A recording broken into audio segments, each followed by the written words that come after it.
Hi, I'm Tony Perez for PRMEDICA. Today, I'd like to introduce you to Barry Russell, the founder and CEO of PRMEDICA, longtime resident of Cabo San Lucas, and this April turned 80 years young. Barry, how are you? You look great. Thank you, Tony, for the introduction. Before we get started, I'd like to wish all our clients, friends, and everybody watching this video the very best of health during this influenza pandemic. I hope you all remain safe and well. You know, over the past 12 months at PRMEDICA, we have treated hundreds of patients from the United States, Canada, and elsewhere, and many have received stem cell and exosome therapy at our clinic. In the majority of cases, stem cell therapy will fortify the patient's immune system to help combat the symptoms of coronavirus. I'd be interested to learn if any of our patients have had symptoms of the virus. Please let me know how you have weathered the pandemic. So Barry, how does it feel to be 80 years young? Well, Tony, I feel fantastic. I'm in great shape with no health issues and full of energy. I'll be around for another 15, perhaps 20 years. So really, you think that you'll live beyond 100 years? Why not? My parents lived until their 90s, so I know I have good genes. I regularly use stem cells and exosomes to repopulate my body's aging stem cells to keep me in excellent shape so I can continue to achieve the goals I am pursuing over the next 10 to 15 years. Well, that's great. And what are the plans and goals that you have for the next 15 years?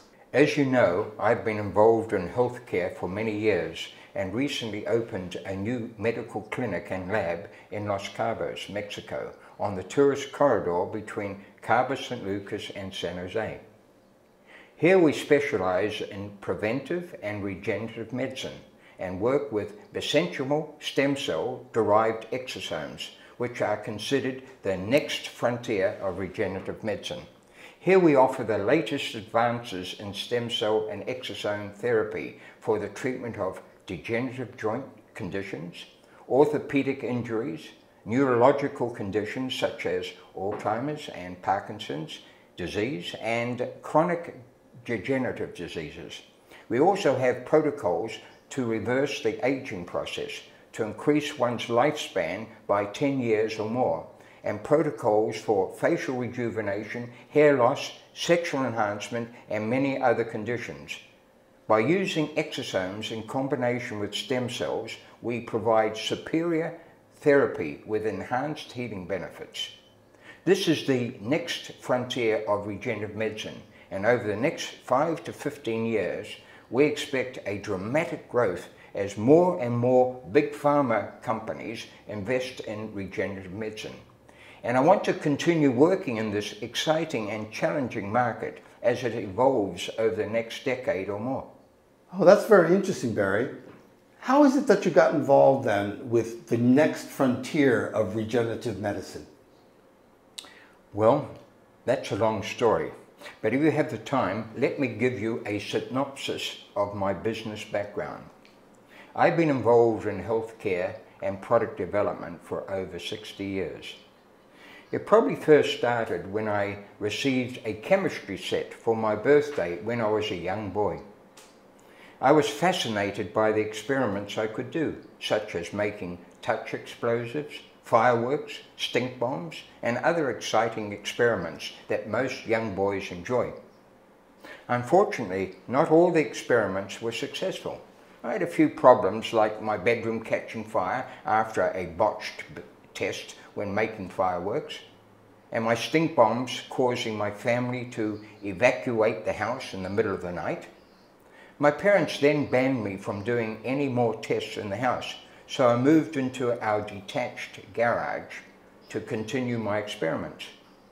Once again, I had problems with my tests and successfully managed to burn down my father's garage, and unfortunately his brand new car was inside. While the firefighters were trying to save the garage, which was totally destroyed, my father was chasing me around the backyard with a big spade trying to catch me, but I was very nimble and have managed to avoid capture. I then received a lifetime ban from my father, forbidding me from doing any further experiments within 100 yards of the house. Fortunately, I found a detached double garage about 300 yards from the house and continued with my experiments. Now, because I had to pay rent for the garage, it was necessary to find part-time work after school to pay the rent. I saw a notice in a local pharmacy that was advertising for a delivery boy to work after school. It was not a regular drugstore, it was a compounding pharmacy that mixed ingredients to meet the individual needs of the patient based on a doctor's prescription. The thought of working in a compounding pharmacy fascinated me, and it was then that I decided that this was the career I would pursue.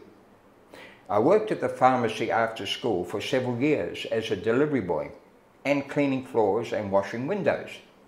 However, at night, worked in my garage testing and experimenting with various concoctions I would prepare. Over several years, I experimented with many products and was anxiously waiting until I finished school to pursue my career. Here's a photograph taken of me when I was 17 years old, when I first enrolled as a pharmacy student and started to work in a compounding pharmacy and was very anxious to get started. That's very interesting. So you decided to become a chemist at 17? Well, I was a student, that's right. I didn't have to wait long before I developed my first product though. I don't know if you recall that we had another influenza pandemic in 1957 and 1958 that originated in China in early 1956. It was known as the Asian flu pandemic that caused an estimated 1 to 2 million deaths worldwide. It started in China and rapidly spread throughout Asia and Southeast Asia and soon became a worldwide pandemic. The Asian flu had similar symptoms to many strains of influenza, including fever, body aches, sore throat, chills, coughs, and general weakness.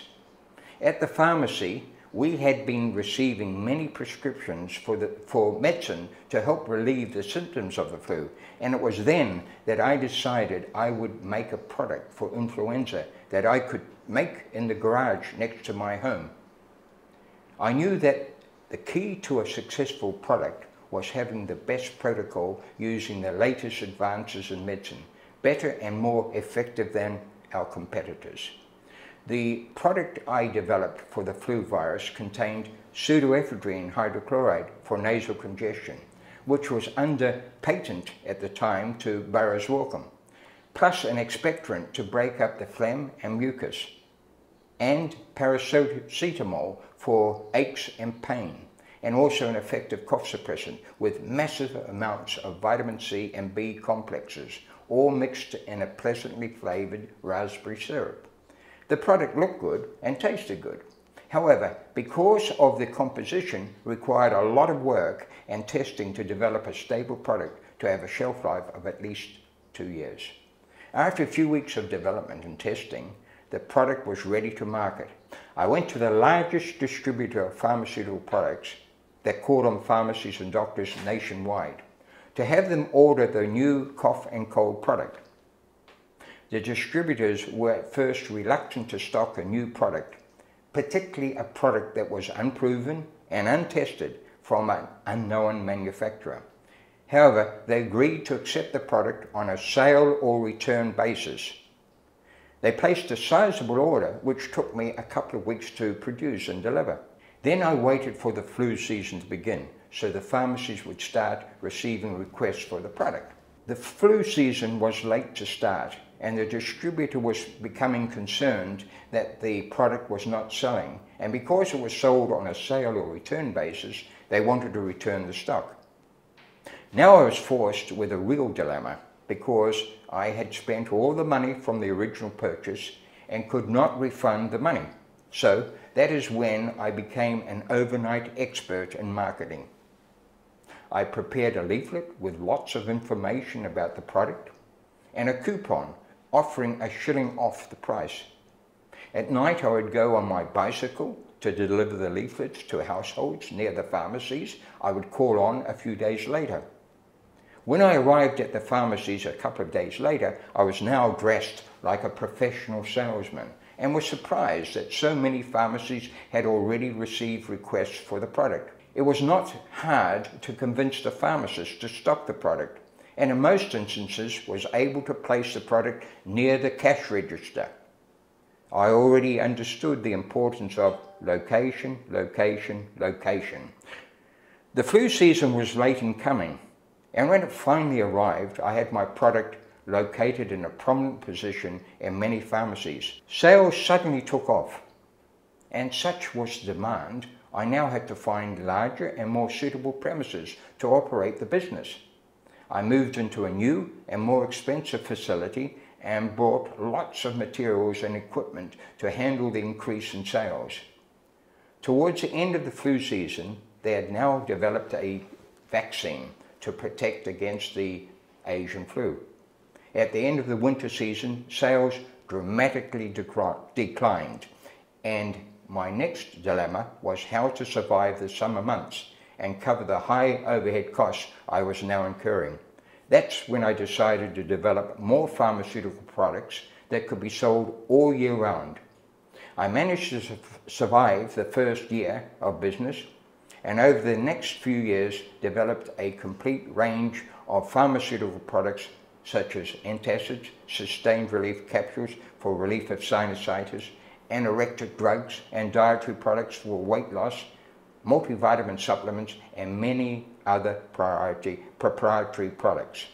These products were sold in Australia and New Zealand and later throughout Southeast Asia. I opened offices in Hong Kong, which was under British rule at the time, to market in the Southeast Asia and also to countries in the Middle East. Eventually I arrived in good old Mother England to establish my international headquarters in London in the mid-1970s. I was married with 2 young children and now living in England. Quite an adventure. And what is it that you did in England? I was now able to focus on marketing my products in the European Union. With a population of more than 350 million people, compared to less than 20 million in Australia and almost twice the size of Europe, I was able to market my products now in 52 countries worldwide. In the early 1980s, when in my early 40s, I sold my company to a major pharmaceutical company in Europe. The company asked me to stay on to handle their international operations. However, I was anxious to go into another field of medicine, so I left the company and entered into a 10-year non-competition agreement with them. So then, what did you do? During the next few years, I worked in various markets in Europe, mainly in stocks and commodities, looking for another base to open my operations. I was now interested in medical tourism, as many people, particularly Americans, were seeking medical treatment in overseas markets at a cheaper price or for treatments that could not be performed in their own country. Mexico, because of its proximity to the USA and other major markets, seemed a logical place to set up operations to promote medical tourism. So you came to Mexico in the late 80s? Yes. When I arrived in Cabo San Lucas 31 years ago, I thought Cabo had the potential to become an international vacation destination with beautiful beaches, great fishing, whale watching, and great weather, and with direct flights to the major cities in the United States and Canada. However, it lacked the hospitals necessary to provide medical care for the international patients. It would take several years to build the hospitals, hotels, and services before Cabo would become a major medical tourism destination. In the meantime, I decided to invest in and focus on the development of Cabo to make it a more attractive destination and to provide services that would help Cabo grow into a major international tourist resort. So Barry, what businesses did you develop to make Cabo a destination as it is today? Well, I established several tourist-related businesses. I was a developer of Santa Camila, a gated beachfront community of 85 luxury homes on the tourist corridor just outside Cabo San Lucas.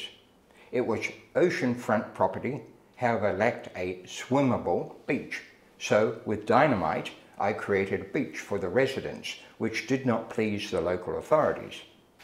Another feature of the development were the wide roads made of Edeking pavers produced on site at our factory across the road, where the mini market and the Old La Europea, yes that's their name, stand. The original Edeking pavers are still there after nearly 30 years. The infrastructure, houses and villas were built to the various highest standards, making Santa Camila one of the best beachfront residential developments in Cabo San Lucas. I then became involved in casinos, although not a gambler myself, and thought that casinos, similar to those in Las Vegas, would become an important tourist attraction in Cabo. Casinos were illegal in Mexico, and the only form of gambling allowed was on sports events and betting on horses and dogs. No card games or slot machines were allowed. I formed a business alliance with Elif Caliente that had us licensed for betting on sports events, horses and dogs. I created Caliente Casino, operating table games such as blackjack, roulette, Texas Hold'em poker, craps, and also slot machines. I had no problems with the local authorities with the casino. However, after 6 months of operations, the casino was closed by the federal authorities. We opened again, this time with a court-issued amparo, until the federal courts heard the case. After a lengthy hearing lasting almost 2 years, we won the case, and the laws were changed to allow us to open again. However, by this time, I was no longer interested in operating casinos, and the premises were sold, and Play Win Casino now operates from that location in Cabo San Lucas. I also had sports bars that featured major sports events, with 55 TVs and video screens to feature all the major games and events. It was one of the largest sports bars in Mexico. Our motto was, if we can't get your game, you can drink at the bar for free. I can tell you, we didn't give away too many free drinks. We could always find your game. The major sporting event of the year was the NFL Super Bowl, and we always had a full house, seating up to 700 people. The general federal elections are held in Mexico every 6 years on the first Sunday of February, and on that day, no alcoholic beverages could be consumed in public places. I recall we had 700 people watching the Super Bowl, and during the halftime, federal agents raided the premises, closing down the business down, and all the patrons fled without paying for the food and beverages. I took action against the federal authorities, and subsequently, the laws were changed to allow tourists to drink alcoholic beverages on election day. Here I am celebrating Super Bowl with my 2 young grandchildren. I also own a couple of restaurants, the old Cafe Europa and the bar that was later to become Cabo Cantina, a favorite sports bar and restaurant in downtown Cabo. I owned a club called the Penthouse Coyote Ugly, which had girls dancing on the bars and the occasional Chippendale shows and other entertainment for the ladies of the town. I also had a business center for people wanting information about how to set up a business in Mexico, a real estate company, a movie theater, and several other companies in La Paz and in Los Cabos. A popular attraction was whale watching, and during the season I had a business that would fly people to lagoons near Magdalena Bay, 175 miles north of Cabo, where the female whales, or cows, would give birth to their calves. This was a major tourist attraction, and each year became more and more popular with the tourists. To meet the demand, I bought a larger plane from the mainland, which could take 20 passengers and 2 pilots. We had to lengthen the runway near Magdalena Bay by 200 meters so we could land the plane. When the whale watching season was over by April, we would use the airplane to take people shopping in La Paz, because Cabo did not have any major supermarkets, no Costco's, no Walmarts, etc. People could fly to La Paz in just 35 minutes, go shopping, see a movie, and enjoy all the attractions of a city that were lacking in Cabo. Unfortunately, after just one season, our license was cancelled by the aviation authorities in Mexico because of complaints that we were competing unfairly against the local airline, Aero California. However, the business which caused the most controversy for me were the Baja money exchanges.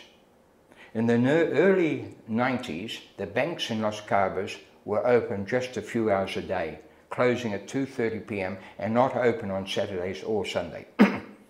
We were now becoming a tourist town, and people wanted to exchange their currency into Mexican pesos, but the banks were not open the normal business hours, and the rates at the hotels and the airports were terrible.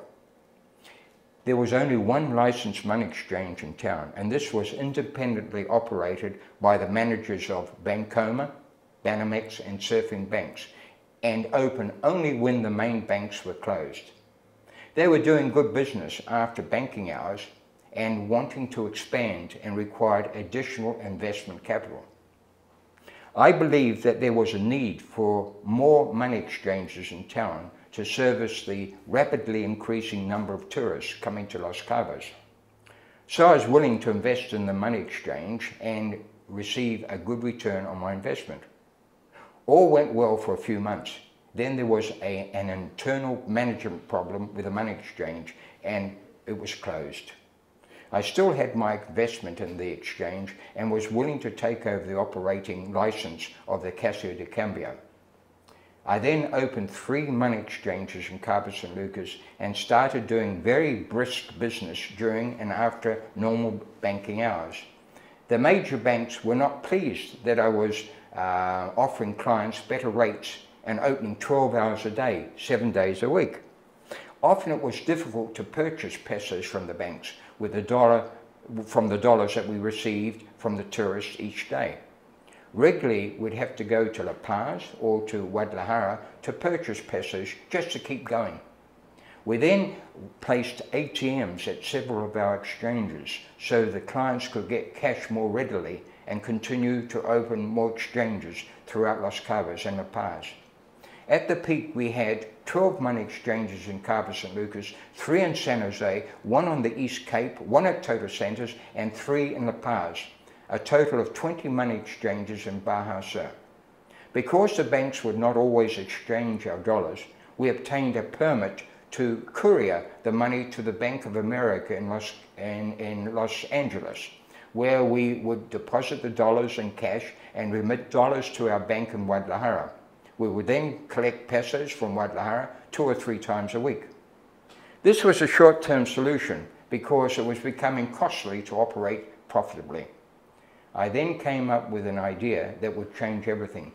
I decided to print my own money and call the notes Baja Travelers Pesos. I printed the following denominations: 20 pesos, 50 pesos, 100, 200. Our clients had the choice of purchasing the Mexican pesos at the regular US dollar rates or the Travelers Pesos at a more attractive or more favorable rate.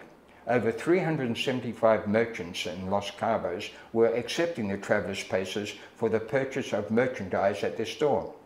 They would then visit our offices to exchange the Travelers Pesos they received for dollars at the current exchange rates. This way I was able to dispose of the dollars I received each day without having to go to the banks. This seemed the ideal way to overcome the problem. Everything was working so well until the Travelers Pesos were featured on the 60-minute show on TV in Mexico City, announcing that the federal government had a competitor in Los Cabos printing their own money. They quickly sent a team of federal agents to Los Cabos to close down the money exchanges in Cabo. However, the only fault they could find with the Travelers Pesos, we were using on our notes the logo of the Chamber of Commerce that was not permitted. This was resolved by placing a sticker over the Chamber of Commerce logo. So everything was okay now. The only problem was that the merchants had been happily accepting the travelers' pesos for the purchase of merchandise. After all this publicity, suddenly became concerned whether we could survive and buy back the travelers' pesos from the merchants. Another exchange house called Intercam that had several Casio de Cambos on the mainland was interested in the local market and became the main Casio de Cambo in Los Cabos and now dominates the marketplace throughout Mexico. I was happy to be out of the exchange business, so I could focus now on medical tourism, which was starting to become popular in Mexico. You began promoting medical tourism in Mexico in the year 2001? Yes, I started promoting medical tourism in 2001, bringing clients mainly from the United States and Canada for treatment in Cabo. Patients for bariatric procedures, cosmetic surgery, dentistry, orthopedic surgery, etc. The patients were treated at first-class hospitals such as BlueNet, Amerimed, One World, St. Luke's, and later at Hospital H+. Medical tourism grew rapidly from 2001 to present day. I had many facilitators working throughout the United States and Canada, sending patients to Los Cabos for treatment. I attended many regional and international conventions to promote medical tourism in Mexico and saw the big potential for medical tourism in Los Cabos. However, I was not on board about treating patients for surgical procedures. For many years I'd been involved with Big Pharma and was now involved with patients requiring surgical procedures. I'd now become more interested in preventive and regenerative medicine, which I believed was the path to the future in medicine. That's all very interesting. Tell us a bit more about your involvement with preventative and regenerative medicine. Okay. I became involved with preventive medicine and regenerative medicine 7 years ago. The goal of preventive medicine is to promote health and well-being and prevent disease, disability, and death. By using advanced screening and diagnostic technology, we can quickly identify many diseases before they start. Every year, millions of people die from preventable diseases, many diseases which can be avoided if detected early. At our new clinic, we will have the latest diagnostic equipment and technology to perform advanced screening tests for colon cancer, heart disease, prostate cancer, and full-body executive checkups. 4 years ago, I established the clinic PRMEDICA in Mexico to focus on preventive and regenerative medicine.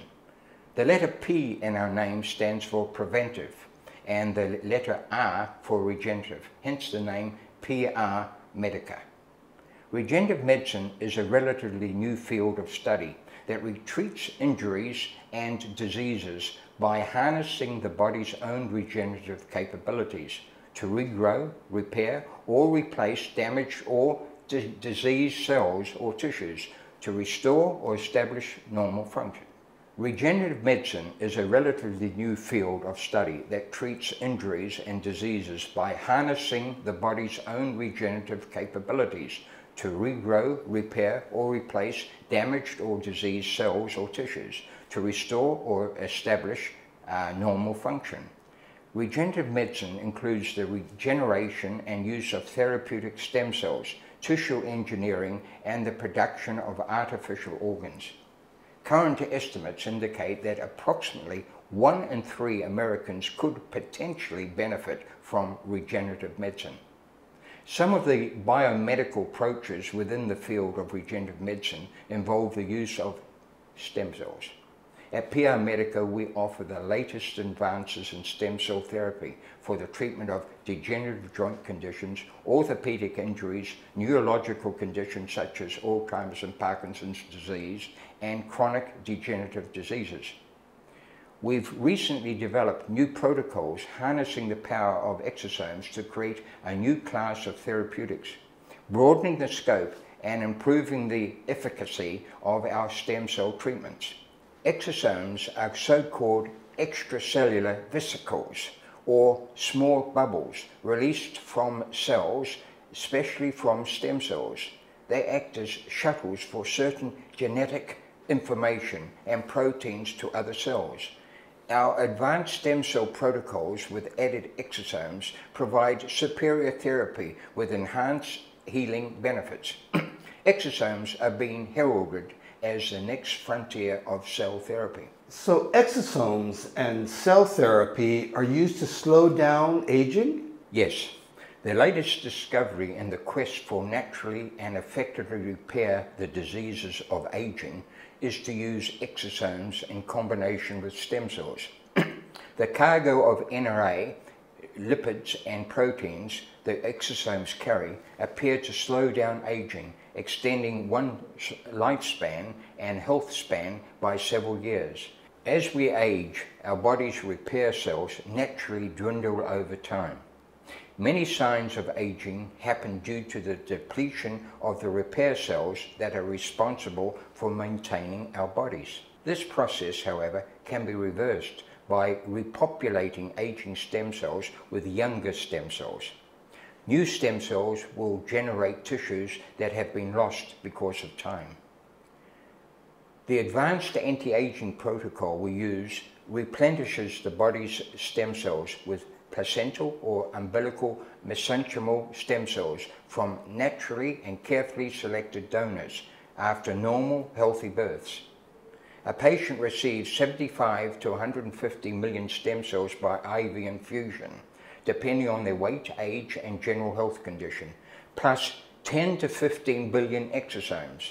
The treatment includes a stem cell booster implant, a session of ozone therapy, supercharged IV vitamins, and chelation therapy.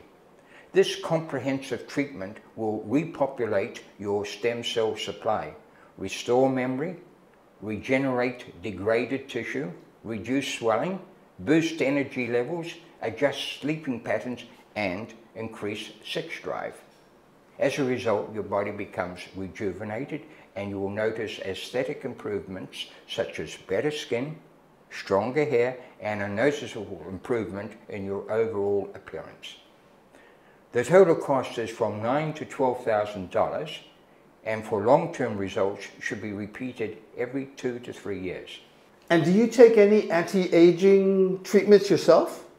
Yes, I started the anti-aging program about 2 years ago, and it's made me look and feel much younger. I have lots of energy and am in excellent health. I sleep on average 4 hours a night and work about 80 to 85 hours a week. But Tony, I got to stop you now because I have another event I'm preparing for later tonight. I have a couple of guys, friends, over 80 years of age. One lives outside London and the other in Brisbane, Australia. Both are keen cyclists, and for my 80th birthday, I want to see if I can ride 10 kilometers on the highway in less than 25 minutes to break their record. So you're going to ride on the highway between Cabo San Lucas and San Jose del Cabo? Yes, of course. I start at the bull ring at kilometer 2 on the highway in Cabo San Lucas and ride to the Esperanza Resort at kilometer 7. Go over the bridge and back to the bull ring in Cabo. The distance is 10 kilometers. My best time is just over 26 minutes. However, I'm hoping the conditions will be okay tonight so I can break the record. Of course, the other riders are not participating, but they will get a video of the event. The first part of the course is uphill, which is the most difficult stage of the course, but it's all downhill on the return trip. Should be fun. And what time is the trial tonight? The event will be between 3 and 3:30 in the morning. I awake at 2:30, so it won't be a problem for me to start on time. It is the best time of the day. No traffic around, and I can ride in the fast lane on the main highway with no worries. So can we come and watch? Yes, of course. Why not come out now? I have my bike outside. Great looking bike, Barry. Is it very heavy? No, it's made of carbon fiber. I can pick it up with my little finger. And what about this kayak? Well, that's a surf kayak, and at the moment I can't use it during the day because of the pandemic. The beaches are closed. However, tonight is a full moon, and a few of my buddies are going down there to El Tule Beach, and we're going to go out and catch a few waves. Should be a lot of fun. Hi, good morning. So we're here at the bull ring at kilometer 2 on the main highway to San Jose, and we're going to start in a few minutes. So thank you for joining us, and let's go.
How did I go?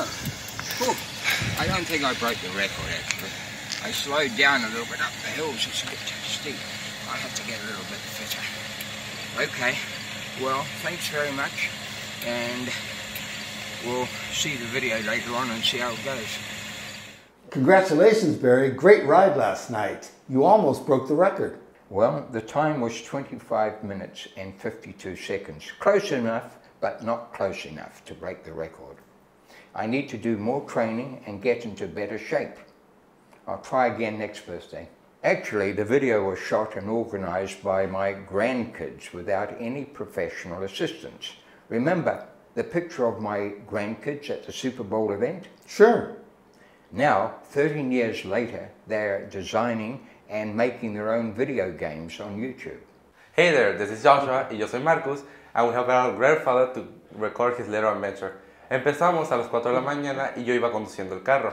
I was in charge of videoing my grandfather with a camera when he was cycling. Yo estaba encargado también de editar lo que era esta pequeña aventura. Brothers! So finally, what is the health industry doing to combat the coronavirus? I remember you telling me about the Asian flu and a treatment that you developed. What are you currently doing now?